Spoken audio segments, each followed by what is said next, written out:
have you received any other information, whether it's in writing or verbally, about birds that have been seen in or near the project area for Republic Wind? I have not specifically received, but I have looked into the literature of that area and some of the birds that might be there. Okay, and what was that literature? Breeding bird atlas for Ohio, and the breeding bird studies. Actually, they were summarized in one of the documents. Breeding bird survey, that is. And I looked at North American Birds. It's an online publication out of Cornell Laboratory of Ornithology. I looked on eBird to see what birds, records of sightings. And were those sources used for purposes of developing your testimony in this case? Or was that separate and apart from? It was separate and apart from my testimony, really. I just wanted to look into some of the bird species to brush up. I hadn't seen some of them in a couple of years, that sort of thing. Also to find out if there were records from that area that could help me understand the testimony. I didn't really cite it in here, other than the breeding bird atlas book that was already in, I think, at least one of the reports that I looked at, maybe two of the reports. Have you received any information concerning the discovery of eagle nests in the Republic Wind Project area that are not described in the reports listed in answer 7 of your testimony? I received a copy of testimony from a woman whose name I cannot pronounce, Hext, for this proceeding. Okay. Has Republic Wind provided you with any information about that nest other than Ms. Hepp's testimony? No.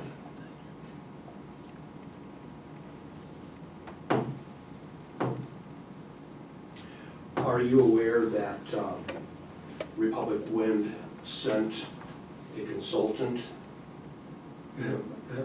to go look at the nest? No.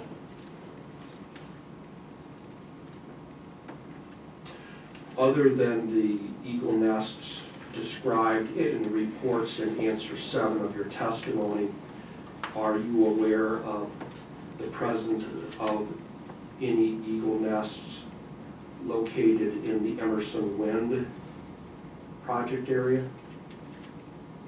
I don't believe so. Only my knowledge is from these reports.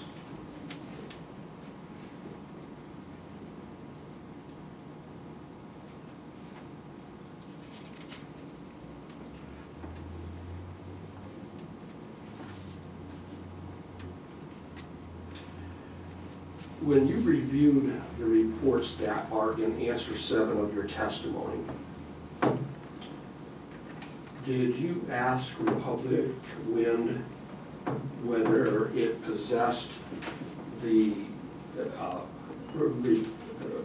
whether it possessed any field notes that may have been prepared by the persons doing the field studies? I never requested that. Have you received any such notes? No.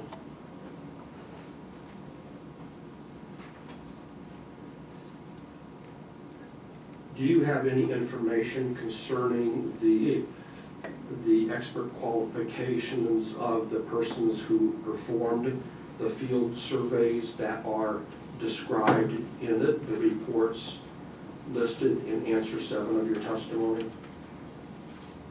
I know of the 2 different companies that provided those reports. I've interacted with people from those companies, though not on this project. Yes, I do know something about the credentials. Mhm. Well, do you know anything about the credentials of the specific individual persons who did the field surveys? No.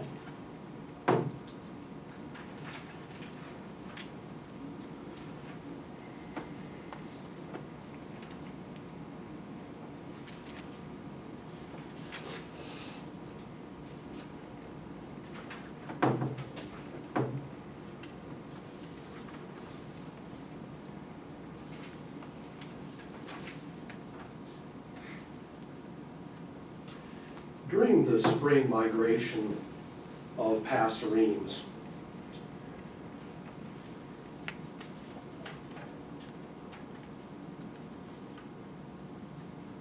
are you, well, let me start over. Are you aware of any instances in which passerines that are headed north for the spring migration actually backtrack and fly the opposite direction in order to avoid bad weather? I've actually seen footage of radar images of that happening for fall and spring. Okay. And based on the information that you have, what distances do those passerines travel in reverse? I don't know the total distance. Do you have a range of distances or an estimate of distances?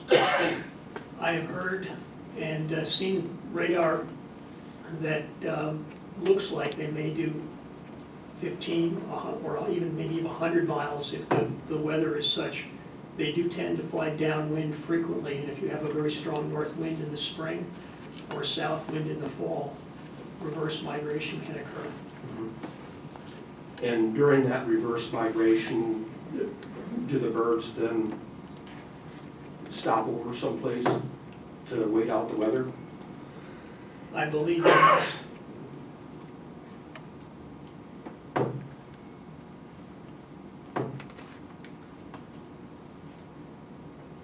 just so the record is clear, when you say reverse migration, if you give some context to what that is intended. I'm sorry. My hearing isn't what it was. The reference that you made to reverse migration, if you could just define what that is intended to represent. Reverse migration. Yes. Reverse migration is when birds are going 180 degrees or even 140 degrees, almost reverse of what the direction that they is seasonally appropriate for migration. It doesn't occur that often, or they wouldn't get to their destinations. Is that what you wanted? Yes. Thank you. So some bird species migrate during daylight, is that correct? Yes. And some migrate at night, during the dark. Yes. What is the relative percentage of birds that migrate during dark? I don't know what the percentage is, but it's a large majority of small birds and even larger birds like waterfowl and shorebirds.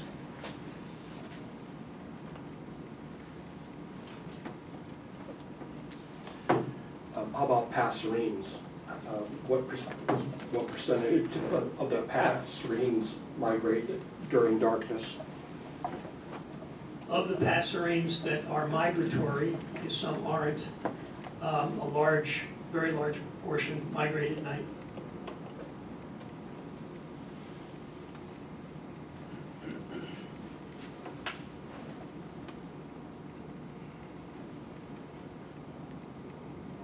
And many of them also migrate in the daytime.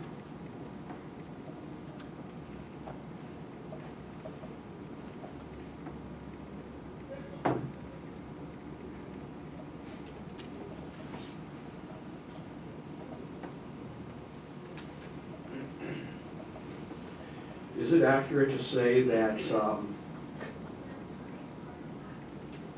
during the peak of nighttime migration, hundreds of millions of birds can pass a given point in endless waves?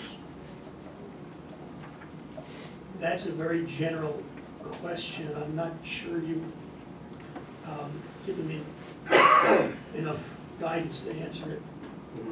Okay.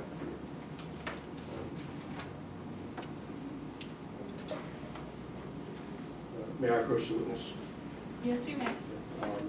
I'm going to mark our next exhibit.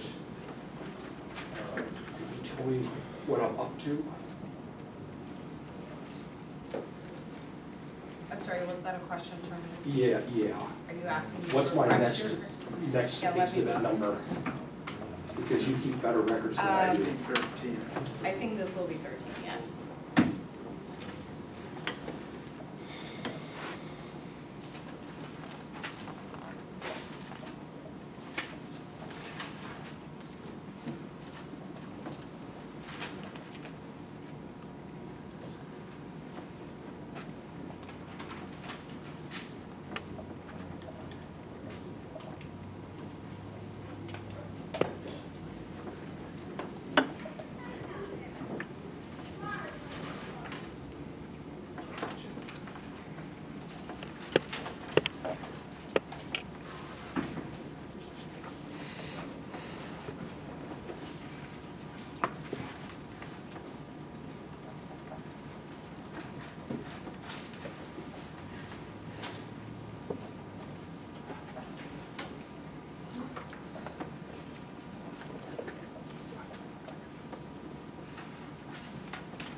All right, I've handed you what's been marked as LR Exhibit 13.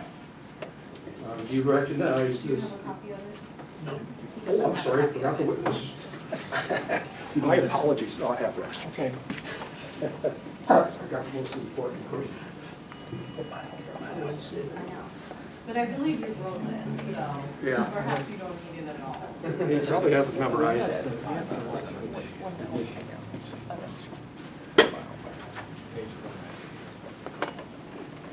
I'll give you just a moment to look through that.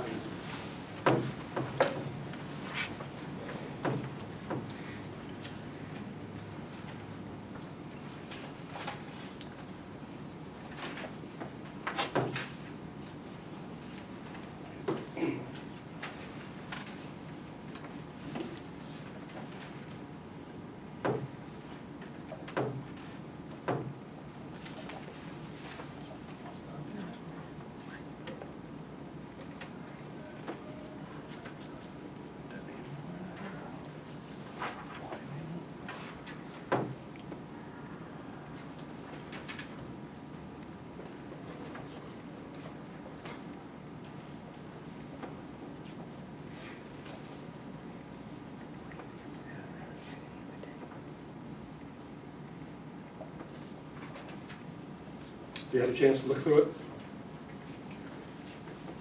Yes. Okay. Exhibit LR 13 consists of excerpts from a book you wrote entitled How Birds Migrate, correct? Yes. Okay. I'd like to refer you to page 86 in that document, which is entitled By Day or By Night, question mark. And I'm looking at the first paragraph on that page, which reads as follows. After dark, millions upon millions of birds fly quietly through the night skies above our heads.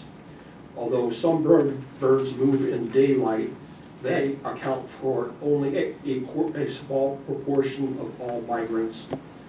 The vast majority of birds migrate at night.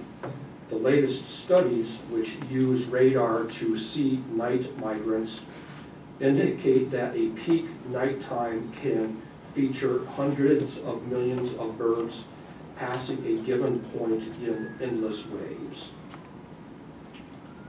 Is that statement, do you believe that the statement that I just read is accurate? It is not entirely accurate. This is,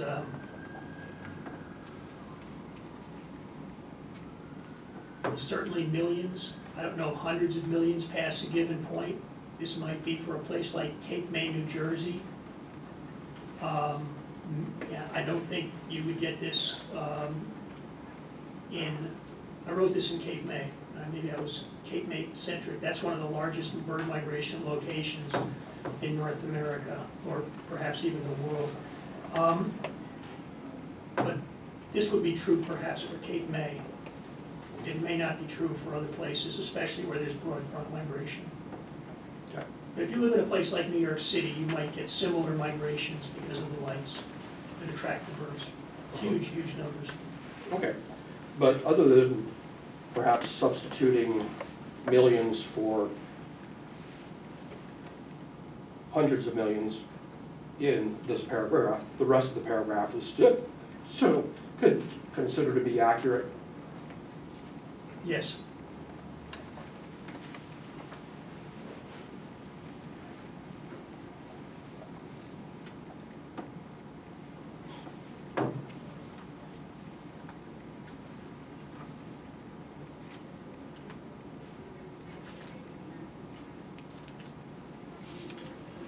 Is it true that some of the most common bird species in the passerine group migrate during the daytime? Yes. So- And not necessarily entirely in the daytime. Okay. So for example, it is common to see flocks of red-winged blackbirds migrate during the daytime? They'll also migrate at night, and which we can't see, but they'll also migrate crepuscularly, which means in that gray or light area at dawn and dusk. And if a person is out in the field looking for birds, that person would be more likely to sight a flock of birds flying in the distance than to see a single bird flying in the distance. That is likely.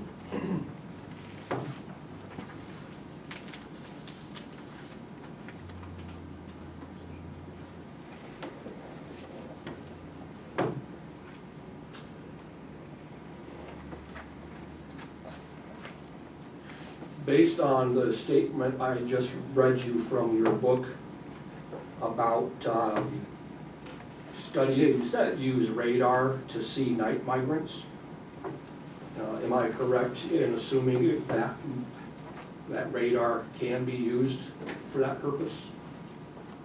It can be used for studying birds at night, bats at night, and insects at night, moths, big migrants.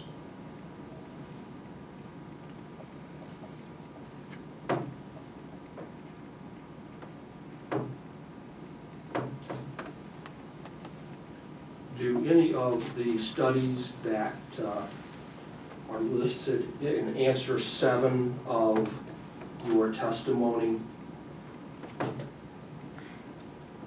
reveal that any radar studies were done for the project area or for the Emerson West project area? No.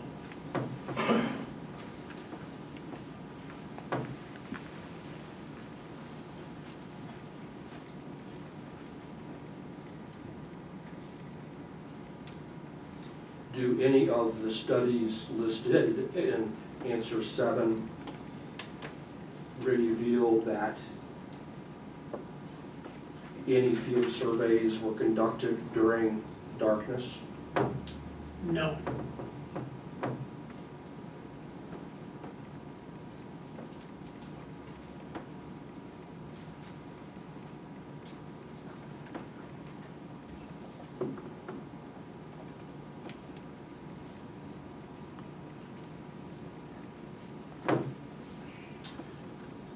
Can you tell me what months of the year the spring migration for passerines occurs in northern Ohio? 90% of the migration occurs in April and May. You get a little tail into June. You get some small amounts of migration, minuscule compared to what happens in May and the later part of April. How about March? Do any species of passerines migrate north in March? They do And what kind of species are those? things like yellow-rumped warblers and sparrows.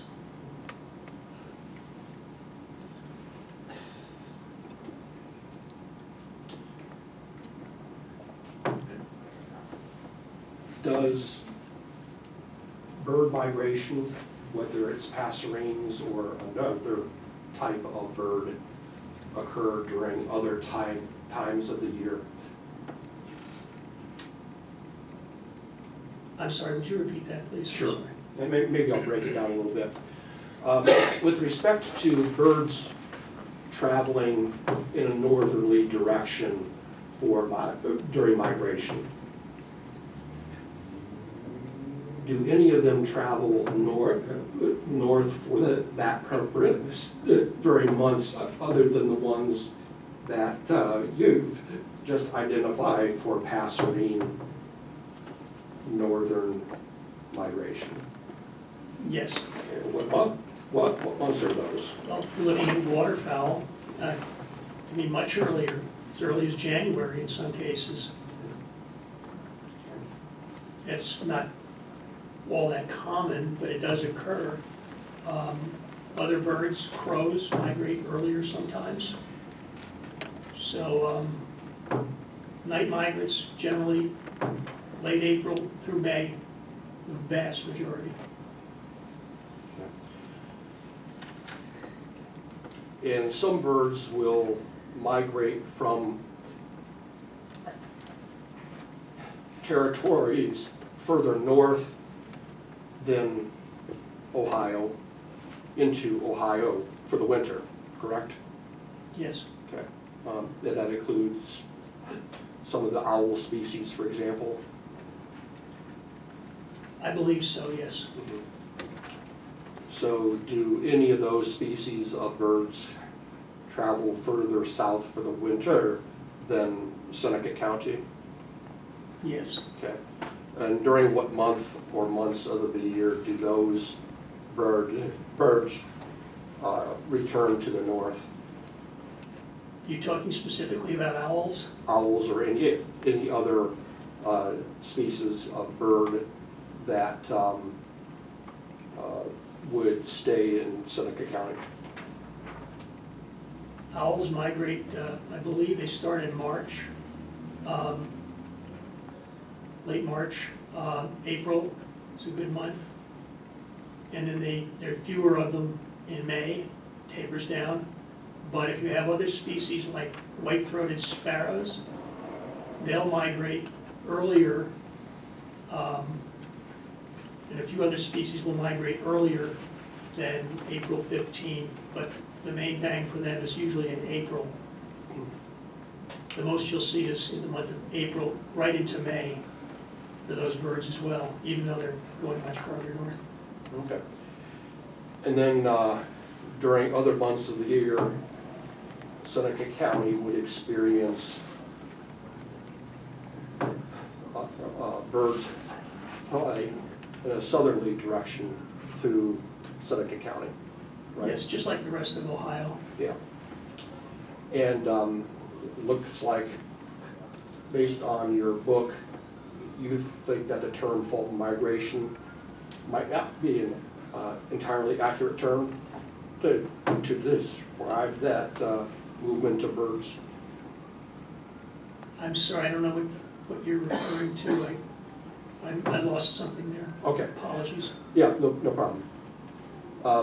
Do you refer to the southerly migration of birds during the fall as a fall migration?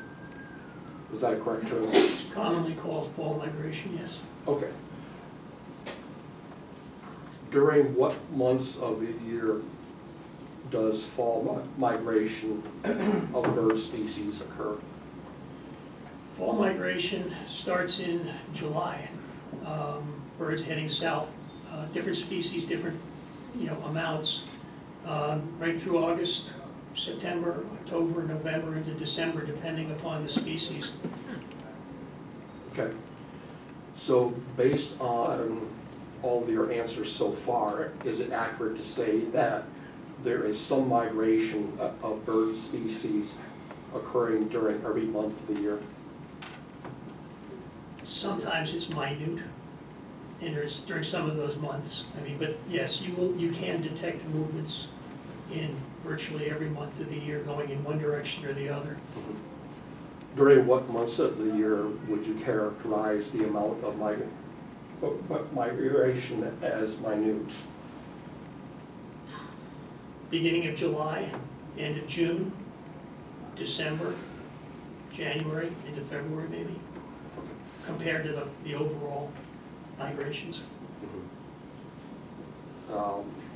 I don't believe your answer was quite clear. Are you saying from June through December? Or are you saying that during December and during June, the amount of migration is minute? End of June into early July, it's low, minute in some, when you compare it to the vast numbers of birds that migrate from late August through early October to mid-October even, depending on your latitude, of course. If you're farther north, it's a little bit different. But yeah, that would be, the main bang would be in that, for fall would be in that period, and then it'd be minute in late June, early July, and then in December again, late December, things really taper off heavily into January, even into February. Okay, so between early July and late December, the amount of migration occurring is significant. Which months were significant again? From I guess it would be mid-July through mid-December. No, it builds.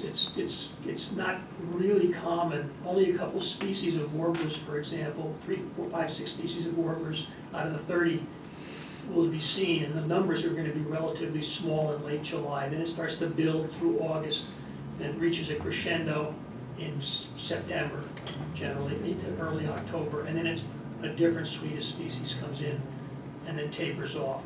And when does it taper off? Depending on the species, early October to early November.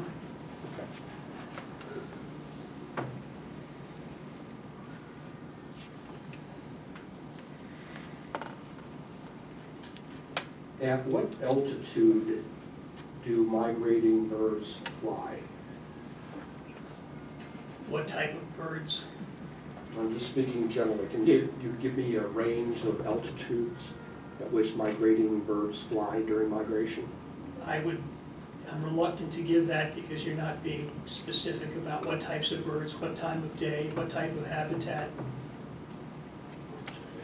Okay, well, maybe we can clarify things by going back to your book. Excerpts which have been labeled LR 13. Go to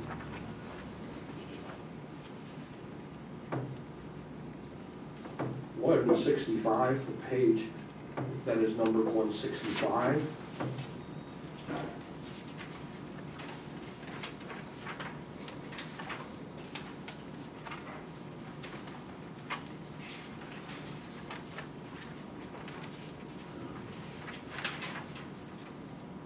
And tell me when you found that page. I'm there. Okay. I'd like to direct your attention to the second paragraph on that page. Yes. And I'll read the text of that. I would like to ask you about where it says, there is no simple answer to the question of how high birds migrate. Most songbirds choose altitudes of 2,000 feet or less, but for birds overall, 10 feet, parens 3 meters, 1,000 feet, parens 300 meters, 10,000 feet, parens 3,000 meters, all are correct, at least for some birds, some of the time. So do you agree with that statement today? Yes, I do. And then at the end of that paragraph, there's a sentence that states as follows: these extremes within single species illustrate how variable the height of migratory flight can be and how birds change their behavior according to weather and topography and in special situations. Do you agree with that statement today? Pretty much, yes. Okay. Now we'll go to page 166 in LR Exhibit 13.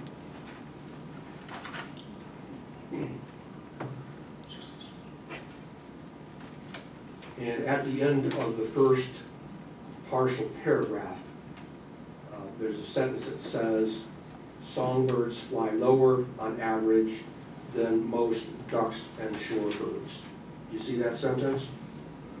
I do. I'm just reading the sentences before it to make sure it's in context. Sure.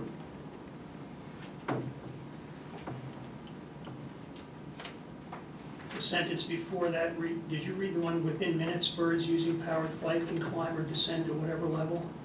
I did not read that one, but you can read it if you'd like to.